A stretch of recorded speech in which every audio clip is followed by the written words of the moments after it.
Good morning. This is Geezer walking, out hoofing it, not in the park today, doing a tour of some of the downtown neighborhoods,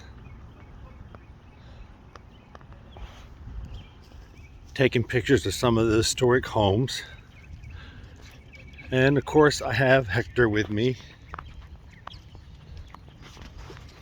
So this is one of the days where it's difficult for me to start walking.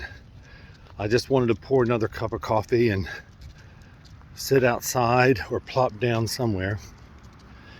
And so this is what I do on the days where I don't have motivation.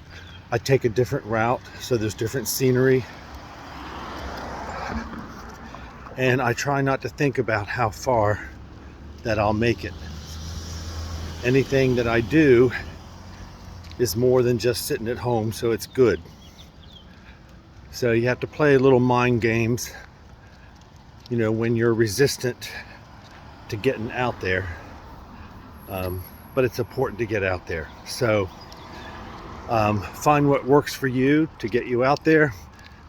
Take a walk, and I will see you tomorrow.